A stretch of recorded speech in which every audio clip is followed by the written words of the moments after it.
오늘 말씀은 나는 하나님의 접촉점. 그 안에 내용을 무엇으로 채우시겠어요? 우리는 하나님에게 어떤 존재일까요? 하나님은 나를 어떻게, 우리를 어떻게 생각하실까요? 영어로는 답을 적어놨는데 우리는 하나님의 작품이다. 이렇게 성경은 이야기합니다. 하나님께서 심혈을 기울여서 공을 들여 땀과 수고와 눈물과 마음을 쏟아서 만들어 가시는 하나님의 작품, 하나님의 일, 하나님의 사역, 그것이 저와 여러분들입니다. 가업이라는 말을 아십니까? 가업.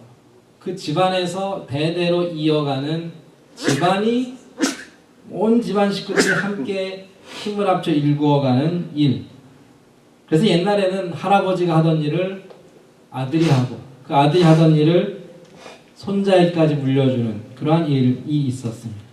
농사를 짓던 때였으니까 땅을 일구어서 그 가운데 땀을 흘리고 혹은 눈물까지 흘려가며 일구어낸 그 소중한 땅을 내가 사랑하는 내 아들에게 또 자손 대대로 물려가면서 그 땅에 우리의 삶을 일구어갔던 그러한 시절이 있었습니다. 그러니까 자식들에게 그 땅은 그냥 땅만이 아니죠. 뭐예요? 부모의 눈물이며 부모의 땀이며 마음이며 그 땅을 일구어가는 정신까지 물려받는 것입니다. 요즘은 어떻습니까? 우리에게 가업이 있습니까? 특별히 이제 이민사회, 미국에 와서 보니까 좀 어려운 것 같습니다. 부모들이 이렇게 이야기하죠. 아빠, 엄마는 고생하며 살지만 너희들이 이렇게 살지 마. 공부 열심히 해서 좀 편하게 살아가라. 뭐 그 마음 충분히 이해가 됩니다. 뭐 저도 제 아들에게 너 목사 되라 하는 말 아직 못 해봤습니다. 나중에 좀 할 수 있을지 모르겠습니다. 삶이 다르고 이제 개인적으로 자녀들이 자신의 삶을 개척해 나가고 할 일을 찾아가는 것은 뭐 분명히 의미가 있는 것이겠지만 부모로서 우리가 잊지 말아야 한 가지 사실이 있다면 우리가 우리의 자녀들에게 물려주어야 할 것이 있습니다. 부모들이 남겨주어야 할 것, 자녀들이 부모들을 통해 배워야 할 것 분명히 있습니다. 그러니까 제가 부탁드리고 싶은 것 하나가 있어요. 우리 아이들에게 이렇게 말씀하시지는 마시기 바랍니다. 나처럼 살지 마라. 그렇게 말씀하셔는 저는 절대로 안 됩니다. 거꾸로 너희는 엄마 아빠처럼 살아야 한다. 할아버지 할머니들처럼 살아야 한다. 우리가 배운 우리의 신앙을 너희들도 그대로 따라가야 한다. 자녀들 앞에서 좀 당당하셨으면 좋겠어요. 아멘. 그것이 참으로 축복받는 가정이죠. 자녀들이 반드시 부모로부터 물려받아야 할 것이 있고 또 우리가 물려주어야 할 것을 준비해야 한다라는 것입니다. 아멘. 이것이 기업이라는 것입니다. 유산이라는 것이고 오늘 성경에 말씀하는 기업에 바로 이러한 의미가 있습니다. 예전에 뉴 잉글랜드라는 그 동부 북쪽에 있는 매사추세츠주의 한 작은 마을에 간 적이 있습니다. 예전에 초기 청교도들이 정착했던 마을이에요. 아주 오래된 동네입니다. 저희를 인솔하시던 교수님이 한 묘지를 데리고 가셨는데 묘지에 무덤 3개가 나란히 있습니다. 묘비를 가만히 보니까 성이 다 똑같아요. 가족이죠. 그 연도를 보니까 이분이 할아버지, 그 가운데는 아버지, 그 다음은 아들, 손자. 근데 이름 앞에 영어로 레버런드, 뭐죠? 목사님. 할아버지도 목사님이고 아들도 목사님이고 손자도 목사님. 세 분 다 그 마을에서 평생을 목회하시다가 돌아가신 분들. 한 분이 그렇게 한 곳에서 목회하는 것도 어려운데 3대째 그 마을을 지켜가면서 목회한 그 과정을 볼 수 있었습니다. 뭐 그때는 목회하는 것이 훨씬 더 어려웠겠죠. 그러나 그 고통과 어려움을 무릅쓰고 우리에게, 우리 가정에게, 우리의 자손들에게 맡겨오신 사역이라 생각하고 땀 흘려 수고하신 그 삶을 상상해보고 생각해보면서 가슴이 뭉클했습니다. 우리의 가정도 아브라함과 이삭과 야곱의 가정과 같이 하나님의 복을 대대로 물려받는 가정이 되었으면 좋겠다. 아멘. 그러한 소원이 생겼습니다. 이스라엘 백성들은 이러한 신앙의 유산을 조상으로부터 받아서 또 자손들에게 물려주는 그러한 전통을 하나님으로부터 배웠습니다. 그리고 그 전통의 중심에는 기업이라는 것이 있습니다. 기업은 쉽게 말하면 땅인데 하나님께서 가나안 땅, 약속의 땅을 이스라엘 백성들에게 주시고 집집이, 가족들, 가문대로 땅을 나누어서 주셨습니다. 그러니까 이 땅은 하나님께서 주신 땅이고 또한 조상들에게 받은 땅입니다. 내 몫이다라는 겁니다. 전체 큰 하나님의 공동체, 하나님의 나라 가운데 내 자리가 있고 내 역할이 있고 내 책임이 있어서 내가 열심히 수고하고 애써서 하나님 앞에 충성하고 이제 내 자녀들에게도 그것을 열심히 가르쳐서 계속 그 책임을 이어가도록 하는 것이 하나님의 뜻이었습니다. 하나님께서는 그 땅을 통해 축복하십니다. 비를 내려주시고 좋은 날씨를 주셔서 풍성한 수확을 얻게 하시죠. 그러면 그 수확과 얻은 것을 가지고 하나님을 또한 섬기는, 그러니까 하나님의 백성들이 하나님과 함께 일구어가는 삶, 그 삶의 터전, 그 기업, 땅은 참으로 귀한 것이죠. 하나님께서 우리에게 삶을 주셨습니다. 우리에게 할 일을 주셨고 우리의 가정을 주셨고 일터를 주셨고 산업을 주셨고 그리고 하나님께서 그것을 복되게 하셨습니다. 우리는 이 수고와 땀과 눈물과 헌신을 통하여 하나님의 복을 받아 누리고 하나님을 섬기는 이러한 복을 누리는 성도들이죠. 다윗은 이러한 삶, 다윗은 하나님께 받은 자신의 삶을 기뻐하면서 이렇게 찬양했는데 여호와는 나의 산업과 나의 잔의 소득이시니 나의 분깃을 지키시나이다. 내게 줄로 재어준 구역은 아름다운 곳에 있으며 나의 기업이 실로 아름답도다. 따라해 보겠습니다. 나의 기업이 실로 아름답도다. 월요일 아침에 일어나셔서 일터로 가시면서 이렇게 고백했으면 좋겠습니다. 하나님, 내게 주신 삶이 참으로 귀하고 아름답습니다. 나에게 허락하신 이 일이 참으로 귀하고 복됩니다. 하나님께서 재어주신 이 구역이 너무나도 좋습니다. 하나님께서 우리에게 맡겨주신 삶이며 기업입니다.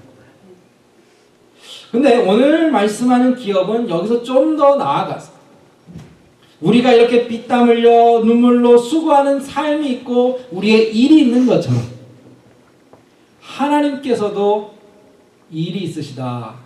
하나님께도 그러한 수고해야 할 기업이 있으시다 말씀하고 계시는데 하나님의 기업은 누구죠? 하나님의 기업은 무엇입니까? 저와 여러분이라는 것입니다. 하나님께서 수고하고 애쓰시고 일하시는 그 일의 대상, 그것이 우리들입니다. 하나님이 놀고 계시는 것이 아니고 쉬고 계시는 것이 아니고 지금도 열심히 일하고 계십니다.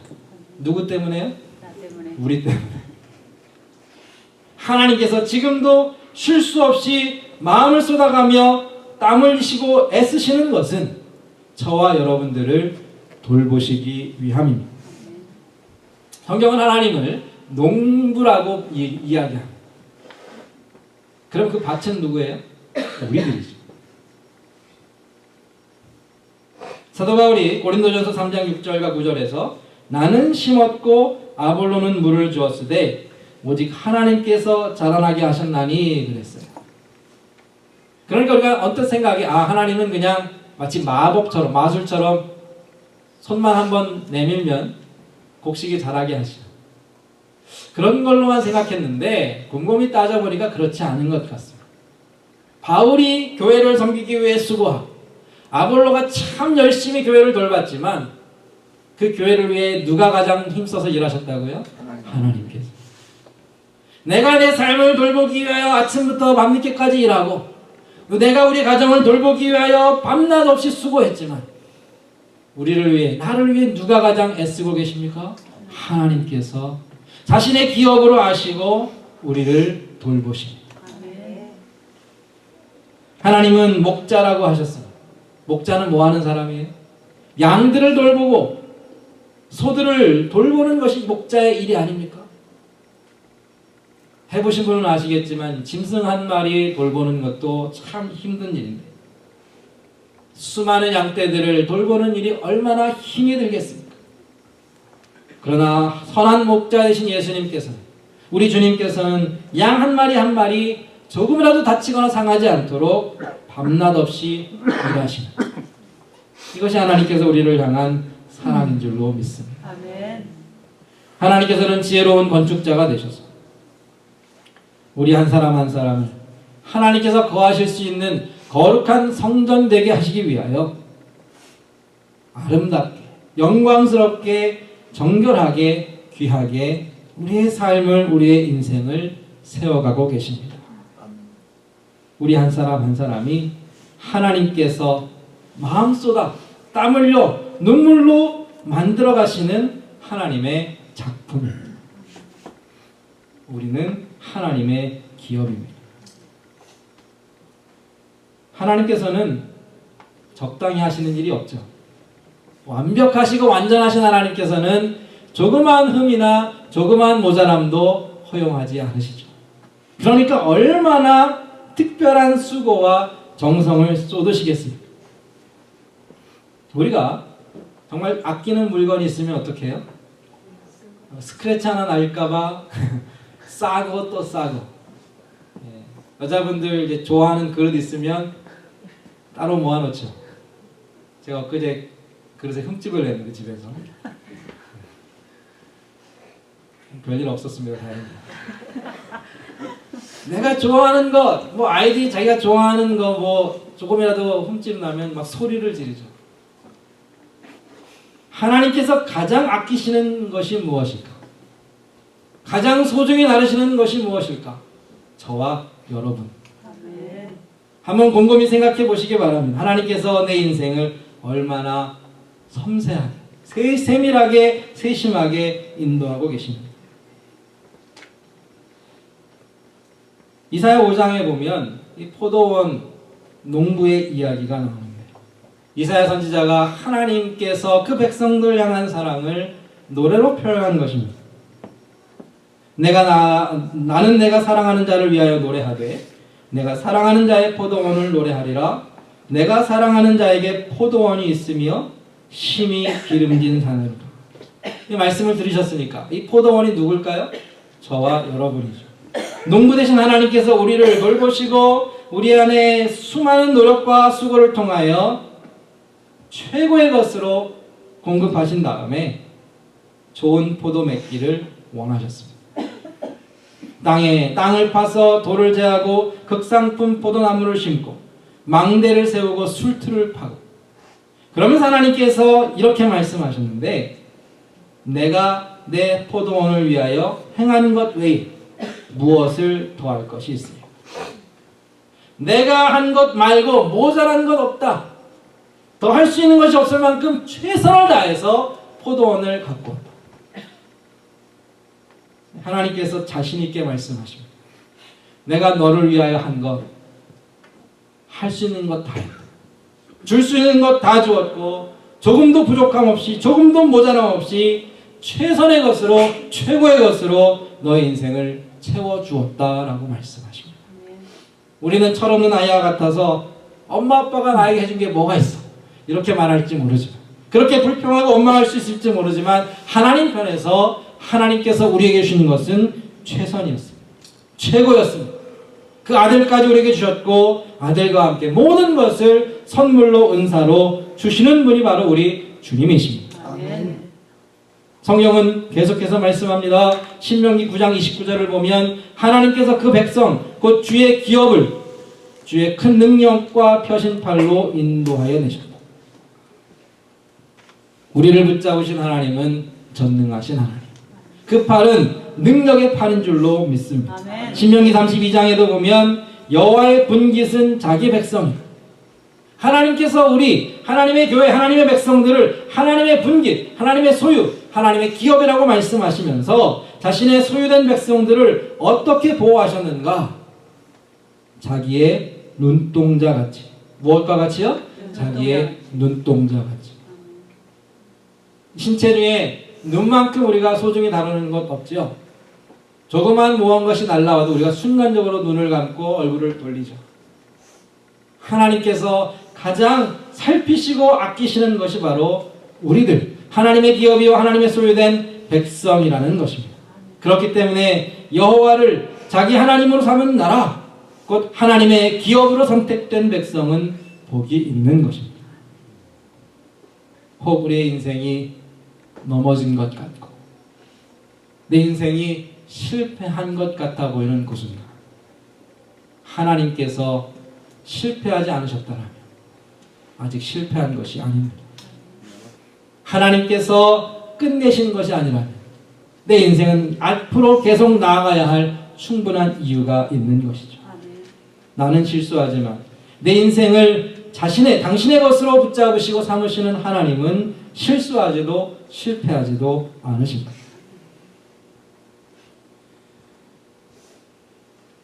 그러나 사실은 우리가 마음으로 듣고 마음으로 붙잡으려고 해도 잘 믿어지지 않는 것이 하나님의 약속입니다. 하나님의 약속으로, 하나님의 말씀으로 우리를 날마다 위로해 주시지만 실제로는 참 우리의 삶이 고달하기 때문에 과연 하나님께서 나를 지키시고 인도하시는가 믿기 어려울 때가 있습니다. 그래서 하나님께서 우리에게 주신 것이 바로 성령님이죠. 우리를 위해 모든 것을 주시고 최고의 것을 주시지만 그 하나님의 노력의 절정은 하나님의 성령님을 우리에게 주신 것입니다. 오늘 말씀을 보니까 13절 하반절과 14절에 성령님을 이렇게 표현합니다. 약속의 성령, 기업의 보증. 하나님은 약속의 성령이고요. 또한 우리의 기업의 보증이 되십니다.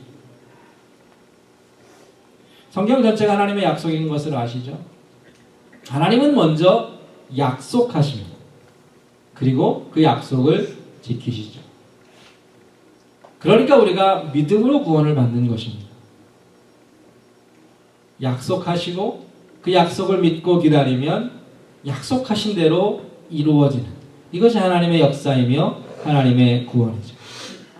그러나 이 약속을 믿기 어렵고 인내하기 어려울 때에 하나님께서 우리의 믿음을 지키시고 우리의 믿음을 붙잡으시며 확신을 주기 위해서 성령님을 우리에게 주셨습니다.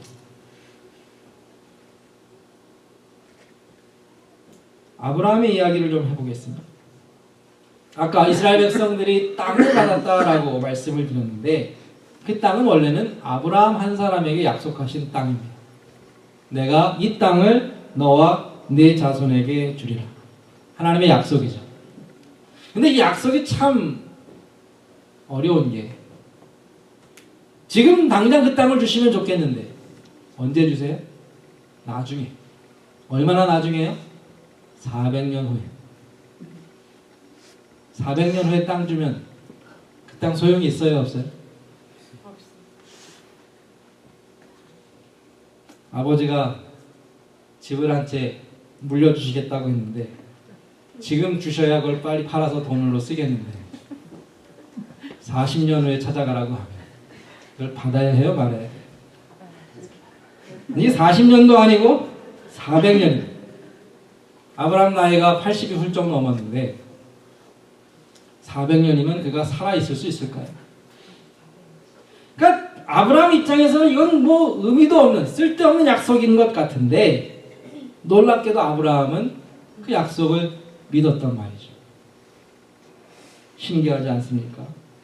우리 같으면 도무지 믿을 수 없는 그 약속을 아브라함은 어떻게 믿었는가? 그 답은 아주 간단하고 아주 쉽습니다. 아브라함은 하나님을 믿었습니다. 아브라함은 땅을 바라본 것이 아니라 하나님을 바라보았습니다. 우리도 하나님의 구원을 약속으로 받았습니다. 부활하신 예수님을 눈으로 본 사람도 없고 우리가 가야 할 천국을 눈으로 확인한 사람도 없는데 우리가 그 약속을 어떻게 믿고 의지하고 그 가야 할 천국을 바라보며 우리의 인생을 어떻게 걸 수 있고 어떻게 우리의 인생을 맡길 수 있습니까? 우리는 그 땅은 아직 보지 못했지만 누구를 보고 있습니까? 하나님을 보고 있습니다. 그리고 그 하나님은 저 멀리 계신 하나님이 아니라 내 안에 계신 성령으로 내 안에 거하시는 약속의 성령, 내 기업과 내 구원의 보증이 되시는 나의 하나님이시기 때문에 그 하나님을 날마다 바라보고 그 하나님을 날마다 의지하고 하나님과 늘 교제하고 주님의 음성을 날마다 듣는 성도들은 하나님의 약속을 믿는 것이 너무나 쉽습니다. 하나님이 바로 내 옆에 계시고 내 안에 계신데 어떻게 하나님을 의심할 수 있겠습니까?